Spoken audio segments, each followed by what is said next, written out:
Mark Mathias, have yourself a freaking day. The Rangers DH walks it off in the ninth inning on a home run. Let's get into it. You are Locked On Rangers, your daily Texas Rangers podcast. Part of the Locked On Podcast Network, your team every day.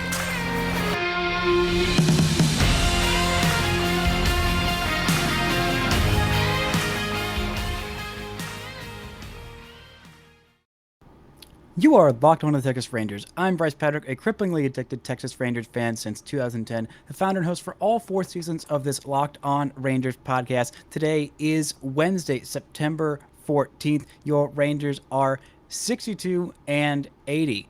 Thank y'all so much for making Locked On Rangers your first listen every single day. If you're not already, you can go ahead and follow me on Twitter at Bryce Patrick. You can follow the show at Locked On Rangers and subscribe on YouTube, where the best way you can help grow the show is to comment any single thing below. By the way, with those 62 wins, the Rangers just one win away from guaranteeing that they're not going to lose 100 games this year. So, improvement. They're now 2 games better than they were last year, but this win was because of Mark freaking Mathias. Have yourself a day. He was hitting in the number 2 hole, and in this one game, he has hit more home runs in that number 2 spot in September than Corey Seager has done. Seager had a regularly scheduled night off after such a long day of travel. Even though he did hit a home run in that last game in Miami, it could just give him a day off. But this was the first time that anybody besides Corey Seager or Marcus Semien has played shortstop. I'll get to who did that and what they did in a minute, but this has got to be the Mark Mathias show. He had a 3-hit day, 4 RBIs. He had the game-tying home run in the 7th inning, a 2-run shot there, and a walk-off bomb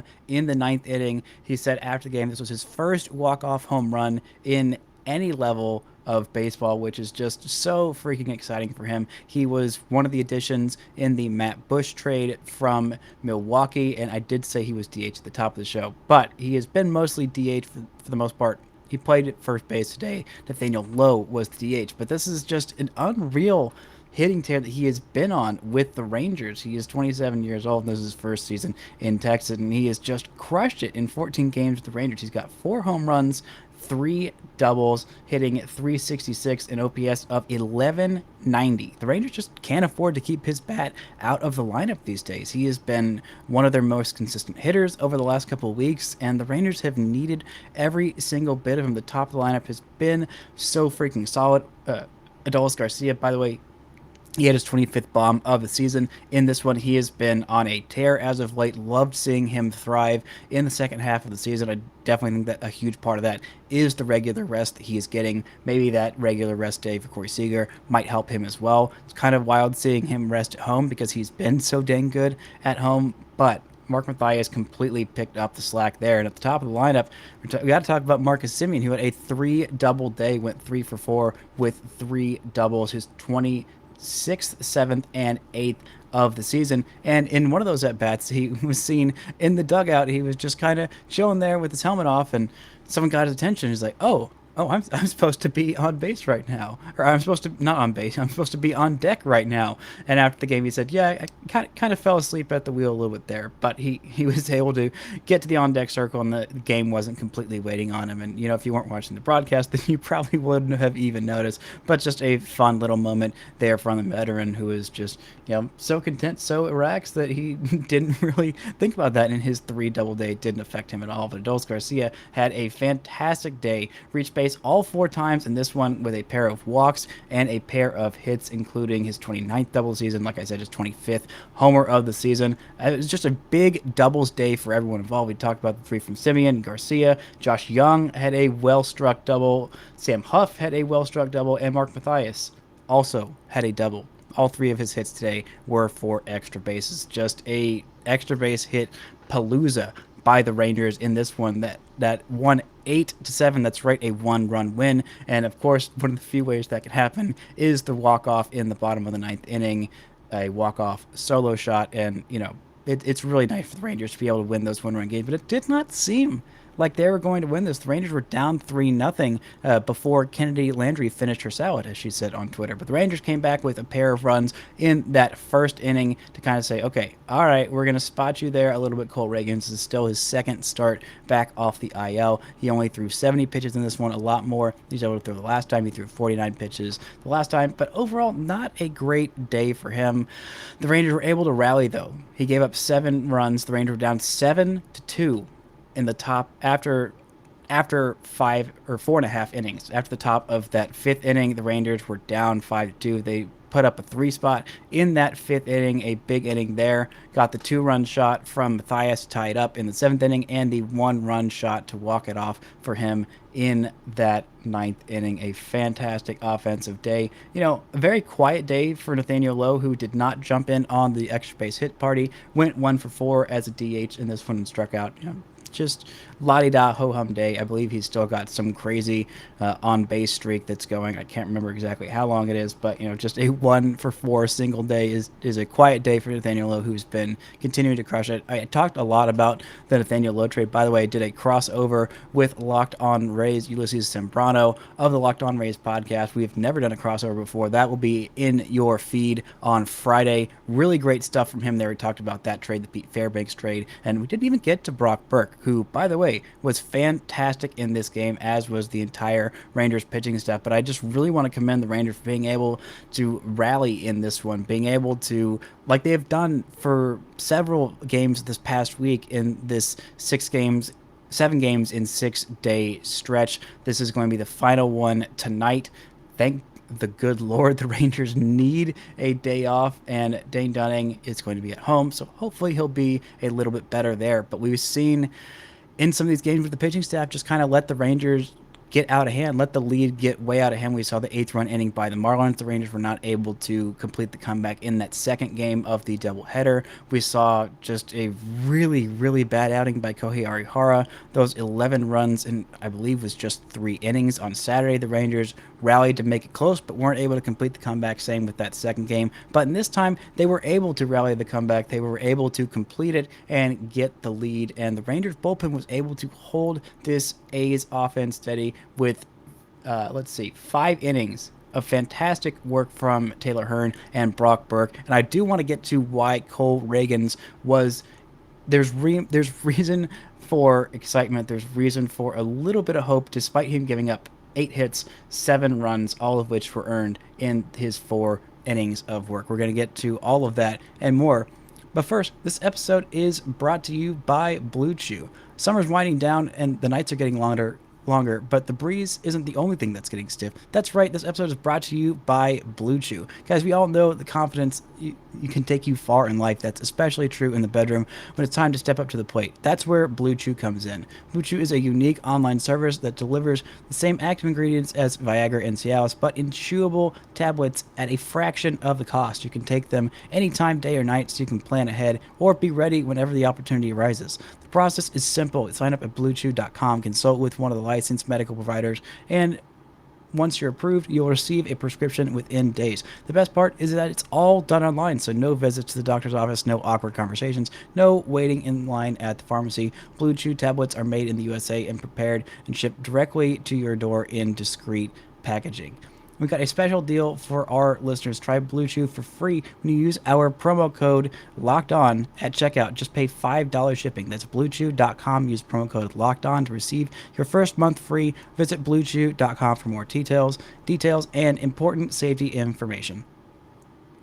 Now, let's get to the pitching in this one. I know Cole Ragans' line at the start does not look great, but he did get 5 strikeouts in this one in just his 4 innings of work. He had more swings and misses than Ken Waldichuk, a guy who I really wanted the Rangers to go and trade for. He was a AAA guy with the New York Yankees, and he was included in the Frankie Montas deal, and now he is going to be with the A's for the foreseeable future. It's not been super great, not been super consistent, but I still would have liked to have another crafty lefty, another guy with some pretty good stuff who is doing all right. But the reason for excitement about Cole Ragans is that changeup was really working, and the reason he was working is he was able to for the most part, used his fastball fairly effectively in on those right-handed hitters. The way that it works the best is when he's pounding those righties on the inside. He's able to use that changeup, go away to him with 2 strikes, and get some swings and misses. And he was getting a lot of swings and misses in this one. He threw 46 changeup, by far the most he threw of any pitch in this one. 32 of those, and 17 got swings. Of those swings, 9 were swings and misses. He also had 4 called strikes, so 13 called strikes plus whiffs of his 46 changeups thrown in this one. Wasn't able to get any swings and misses on the four-seamer, but got a couple on the cutter and on the curveball. Ended up with 12 swings and misses on 70 pitches thrown. That's pretty solid stuff for a guy who doesn't have the insane swing and miss stuff that you see in John Gray or some of the other Rangers' top prospects. But I like the confidence to throw strikes. That has been one of his issues, is just being a little bit timid. He did get lit up just a little bit, so maybe he could have thrown a little bit more quality strikes, but only 1 walk in 4 innings. That is what I'm really encouraged by. He's had a really bad problem with the walks and with the command, just staying in the strike zone and not being afraid to go after these hitters. He did get lit up for a home run. He's had a little bit of a problem with that. It was a 3-run shot where all of those runs in the first inning came off of from Adolis Garcia, but he stuck with it. He kept at it, and he kept in the strike zone. But it was a great day for Taylor Hearn and Brock Burke. Taylor Hearn has been fantastic in a relief role. Just absolutely fantastic. Ever since moving to the bullpen, he's got 14 outings. He's got 33 and a third innings in those outings, and a 2.16 ERA, 39 walks to just 12 strikeouts, and only 1 home run. That's striking out more than a batter per inning. The stuff is playing up. He is letting it loose. Even in these 3-inning outings, we've seen how just absolutely devastating he can be. 3 innings today, no walks, no homers, no runs earned or otherwise, 3 strikeouts, just the 2 hits, and I believe both of those came, at least one of those came in that first inning of work. But he was able to get the Rangers deep into this game where they only had to use 1 more pitcher in it. It was Brock Burke who worked a pair of perfect innings, 3 strikeouts for him. He was absolutely devastating as well. We did talk, we should have talked a little bit about Brock Burke in that crossover with the Rays, but we'll get to that sometime in the offseason because I have been really encouraged by Brock Burke. We've seen what happens when you take some of these guys out of their relief roles, even if it is multi-inning relief work, to put them back into the starting rotation after you've pulled them out. Taylor Hearn was that guy, and we saw a little bit of success toward the end of last season, but I think his role is best suited. It frustrates me because I really thought he could be a starter, and the Rangers desperately need some starting pitching, some consistent starting pitching that can go in deep into games and keep them in it. But he has shown he is just absolutely devastating in this late relief role, even in a mid-relief role, being able to go 2 innings, 3 innings, being able to come out for 1 inning and be absolutely devastating. Righties, lefties, all of his stuff is playing up fantastically. The fastball looks a lot better. The breaking stuff, the changeup, like all of it just looks so much better. He feels more. He looks a lot more confident. He's able to just let it fly 100%. And even him letting it fly 100%, he's still able to throw quite a few pitches. He threw 54 pitches in this one. 54, and he made it through those 3 innings. Just very, very consistent stuff from him. Absolutely love that for him, and loved Brock Burke coming out there and dominating as well. 3 lefties that were all really tough on this lineup, but the Rangers offense was able to come back in this one. I was just so encouraged to see it. Texas was aggressive on the base pass again. Adolis Garcia had his 24th stolen base of the season, and they were really great with runners in scoring position. The Rangers went 5 for 16 with runners in scoring position, and they had a couple of 2-out RBIs from Josh Young and Adolis Garcia, so they were doing it like this team has done a really good job of hitting with 2 outs. And I cannot praise enough how good Taylor Hearn and Brock Burke are. It makes me wonder, how much relief help do the Rangers really need next year? How many relievers do the Rangers feel confident that they have that can lock down some of these late innings next year? I mean, let's go down the list. I feel Brock Burke, I don't know if they're going to try him out as a starter. I would be really cautious to do so because he's been so ridiculously effective. And a year after I pretty much wrote him off completely. Taylor Hearn, in a year where he really struggled as a starting pitcher, has been very, very consistent in the back end of that pen. You got those two guys for sure. You got the other two righties who came back from injury this year in Jose Leclerc, and you also have Jonathan Hernandez. And then you look at a few other guys, and maybe maybe you feel good about Joe Barlow once he comes back. I kind of do. Dennis Santana depends on the day. I honestly am not sure, but I don't feel like there's a whole lot of need to go out and get any other relief help. Maybe there's a couple other guys that come up and become turn into relievers, like I think Spencer Howard will eventually do. I don't know how long they're going to keep sticking with him as a reliever, but I think he could really, really take that pen from like pretty good to just absolutely devastating. Because if you keep Matt Moore, that's another guy who I think the Rangers were so confident in saying we have to keep this guy, which I don't necessarily know that you do. But if you have three lefties with that elite level stuff in Burke, in Moore, and Taylor Hearn, that is just unreal. There are not that many bullpens that have that many lefties that are that devastating against lefties and righties as well. They also have Brett Martin, who, depending on the day, can be fairly effective, but I feel like he should be about that last member of the bullpen, if he even is in this bullpen next year. He's got his moments, but he's not been consistent. I think Dennis Santana, both those guys are going to be fighting for bullpen spots next year, but I think the state of this Rangers bullpen is in a really, really good place right now, especially because of those two guys who went out there and dominated today. Coming up, we're going to look a little bit more at this game, what other encouraging signs there have been, and a little bit of a look ahead at this game, plus some minor league news from Jack Leiter's final regular season start. But first, this word from our sponsors. Now, this game really provided some encouragement and kind of took a look at the lineup and the depth of it. I think Mark Mathias probably needs to go into that number 5 hole when Corey Seager does come back. I'm not sure if he's going to play in tonight's game. I'm assuming that he will. I wouldn't think that he would get 2 straight nights off if there is no injury. I didn't see anything in the post game or during the game that was discussed about Seager having any sort of injury. Just seemed like a regular rest day there. But one of the things that I've been saying about this lineup is that I really love the top 3, the top 4, depending on the day. But I think once you get from 5 on, you could just use a little bit more depth. I think Josh Young helps shore that up. He had a 1-for-4 day with a double. By the way, he has the most extra base hits through his first 6 games of his major league career of anybody in Texas Rangers franchise history. That is an encouraging sign. He did have another pair of strikeouts. Still working on that strikeout stuff. I think he'll get that rate down, but just a little bit of a not quite a red flag.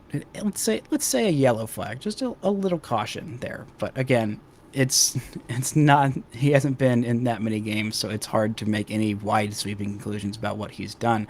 But one thing that did encourage me is that Sam Huff's at bats looked a lot better. He did go 1-for-4 with a double. Did not strike out in this one, and the double he hit was, I believe, the hardest hit ball in the game today. It was very, very well struck, 112.9 miles per hour off the bat. He just absolutely laced it, and he squared up. It was a low pitch, and he is a taller guy. He was kind of, right at the very bottom of the strike zone, but he went down there, saw it really well out of the hand, and just golfed it. If he can live up to the offensive potential that he has is shown in the minors and a little bit in the majors, not as much this year, a little bit more in 2020 in that 10-game stint where he had 3 home runs. He has got just unreal raw power. If he can tap into that, I like that he has been a little more patient at the big league level, has been able to work those a little bit more walks than I thought he would.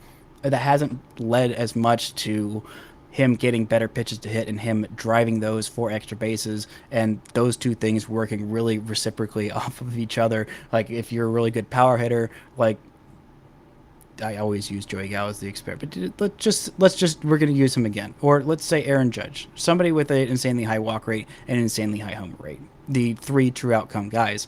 They become those guys because, they have this prodigious power, so pitchers are afraid to throw them strikes, so that gets them more walks, and then once they get those better counts, they have to throw some strikes, and those strikes end up being worse strikes, so those get hit over the fence or get hit into the gap for a double, and those things just continue to perpetuate each other. And I think that's something that one part is shown for Sam Huff, and I think the other part is about to start showing. He's having those competitive at bats. He feels comfortable. He looks comfortable. I shouldn't say he feels. I don't know what's going on in Sam Huff's head. We aren't that close, and I'm not a mind reader. But he does look a lot more comfortable at the plate at the big league level. And if he can start to show off some of that big boy power, some of those 6, 7, 8 spots in this lineup, I felt really confident that going into the year, the Rangers like one. I didn't feel as confident at like 1 through 3 or 1 through 4, but I did feel confident in like 5 through 9 of the lineup, because I thought that Brad Miller being your number 9 hitter, like, oh, he's gonna be pretty good. If that's your number 9 hitter, then that's pretty good. No, it was not good. Brad Miller has not been great.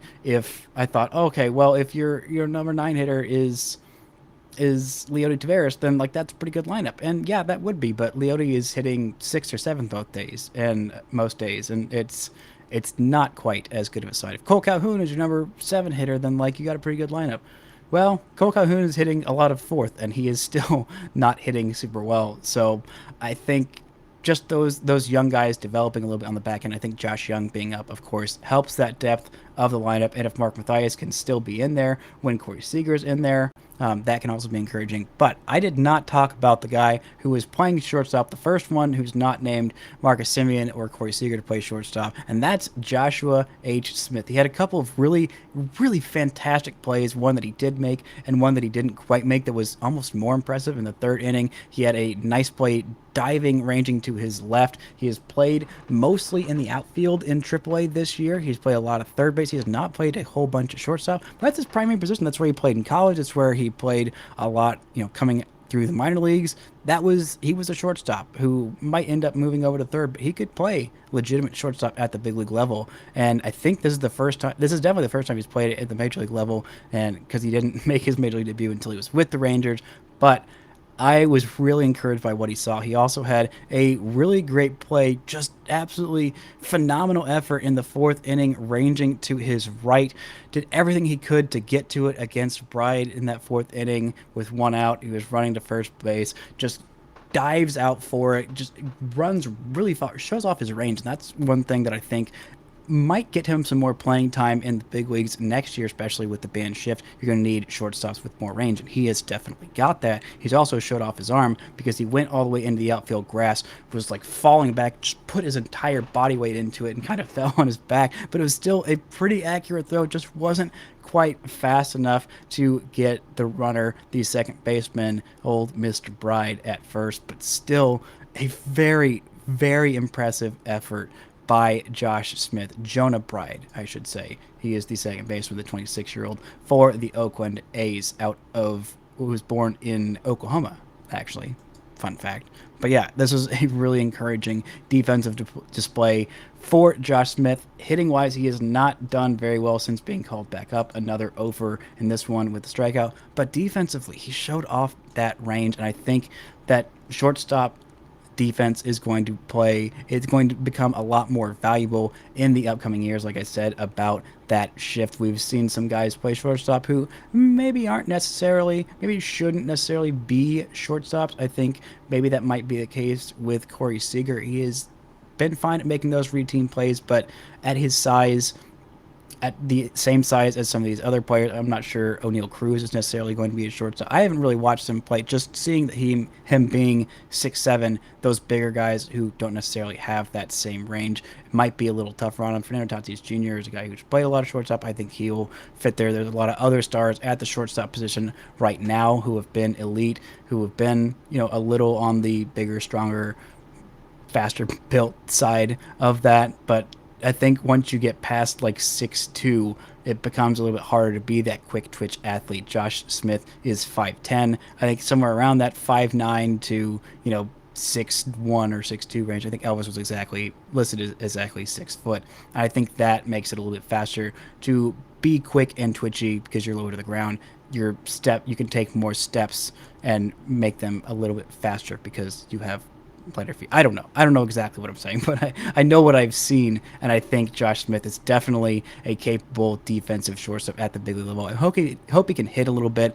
I know he's really excited to be back up here. I follow him and his wife on TikTok, and them showing him at breakfast, celebrating him being called back up to the big leagues. A really heartwarming moment, and I really like the kid. Got some great flow. I do still think long term he is going to be a super utility guy, but he is going to be a very, very valuable one, putting together some really great at bats, even if the results aren't necessarily coming. He's able to see a lot of pitches, and that gives a lot of information to the other hitters in the lineup, and I think provides a lot of value that isn't necessarily looked at all that much. Now, I did tease a little bit about the final regular season start from Jack Leiter, and it wasn't great. We've seen some encouraging developments towards the back half of the season. He's finding that curveball. He's able to throw it a little bit more for strikes, getting those strikeout numbers there. The walks went down just a little bit, but this game was kind of a reversion to some of the things we have seen all season long. He went 4 2/3 innings, didn't quite make it through 5, allowed 5 hits, 6 walks, a homer, 5 runs. All of those were earned. Not a great outing there for him. But he did strike out 4, so that was nice. But yeah, not a great end of the season, but I think none of that really matters as much as him finding the feel for his curveball, being able to throw it 4 strikes. But it wasn't a great offensive day for the Rough Riders either. 0 for 4 from the top 2 in the lineup each. 3 strikeouts for Jonathan Ornelas and 2 strikeouts for Aaron Zavala. Neither of them worked a walk, but a 3-hit day for Justin Foscue, just a triad of singles. And Evan Carter made his Double-A debut. Great for him. He went 0 for 2 with a walk and a hit by pitch and scored a run. Some of the only runs came on the Scott Capers 3-run shot, the 9-hole hitting catcher. Not a whole lot of offense here for the Rough Riders. They got blown out 8-4 by the Naturals. Not a lot of great pitching in this one, even after Jack Leiter got out. Kevin Mathias went an inning, allowed 2 hits, 3 walks, and 3 runs, but did strike out 3. Kevin Gowdy went an inning and a third, allowed 1 run, which was earned on a pair of hits as well. Just not a great final day for Jack Leiter, but I do think we might get to see him in the playoffs. I'm not exactly sure where the Frisco Rough Riders stand, but if they do get a playoff series, I'm pretty darn sure they get at least 1 more home game, so we might get to see Evan Carter. He was DHing, and this one was not playing the field. Josh Stowers was playing in center field, Zavala in right field, and Kellen Strom in left field. So we'll see if we get to see Evan Carter at home. I would love to see it. I would love to see 1 more Jack Leiter start at home, or I don't think we're going to see Owen White, but just someone new would be nice to see in that Rough Riders outing. But still, good first regular season for Jack Leiter. A little worried midway through, but the encouraging signs outweigh the worrisome signs. This is the first time he's had to struggle, had to fight for everything, and not been the best player by far at the level that he's at. And I think that is encouraging to see him work through that and not completely fall apart from it. The Lions have been a little frustrating for him. I know he's been frustrated with his lack of success, but he's going to go back to Vanderbilt, go work in the offseason, take some classes, go be a student, and also work out with some of these other Vandy greats that he's been working out with since he was a kid in college in that pitching lab. Gonna get to work on that, get a stronger feel for that curveball, maybe get more of a feel for that cutter and changeup too. Maybe have like 5+ pitches. Who knows? Something crazy could happen with that kid. But decent first season. Congrats to him on a great regular season. If that is the last start that he makes before he goes back to school and the Rough Riders don't make the playoffs, I'm still calling this season a genuine success for him.